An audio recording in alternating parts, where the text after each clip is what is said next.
kulan maalintii Jimcaha ay yeesheen golaha shacabka maamulka Hirshabelle ayaa waxaa lagu go'aaminayay isbedel degdeg ah oo lagu sameynayo madaxda sarsare ee maamulka Hirshabelle taasi oo ujeedkiisu u ah badbaadada shacabka waxaana xildhibaanadu ay shaaciyeen in mooshin ka dhan ah madaxweyne Cosoble lagu keeni doono si aynu u ogaano oraahda shacabka magaalada Jowhar ee ku aadan go'aanka golaha shacabka Hirshabelle ayaa muuqaal baahiyaha Ariel TV la dhaxqaadnay shacabka magaaladani Jowhar waxaana ay qaybtood sheegeen in go'aanka soo dhaweynayaan halka qaybta kalena ay tilmaameen in hadda isbedelka madaxda lagu sameynayo aynan habooneen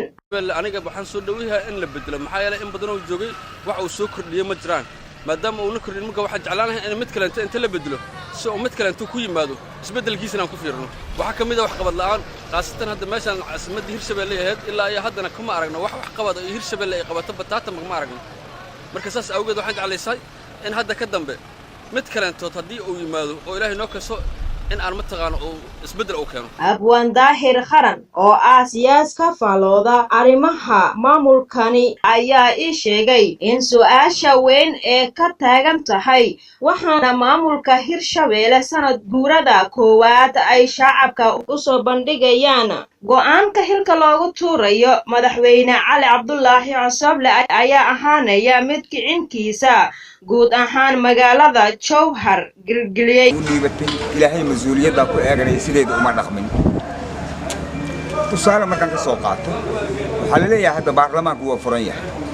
shalay daqaad bay yimaadeen 4 bilood oo furan yahay habeen kamid ah soo istaagin magaalada markii ay yimaadeen dabcan arrintan ay la yimaadeen intaas baarlamaanka markaan ugu gudbo ama hal qodob ku laabto baarlamaanka laftigooda waxaa looga bartay dhowr mar inay sidaan oo kaleeto mataqaanay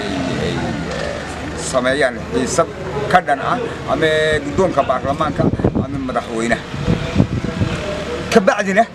isla markiiba ay noqdaan xaysdaay ee haddana mataqaanay aan dhulkiiba qoyn waxaan leeyahay marka horta ayaga laftigooda ha noqdeen baarlamaan ummaddu aaminin karto oo waxa ay sheegayaan ka run sheegaya oo mataqaanay ka soo dhalaala ama u soo qalma go'aamada ay qaadanayaan waxaan kaloo leeyahay iyaga laftigooda ay ku fududaan go'aanada ay qaadanayaan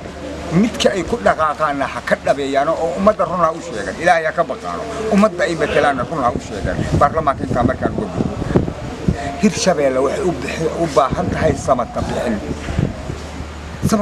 dhab ah ayay u baahan tahay waxay dhisan yihiin baarlamaanka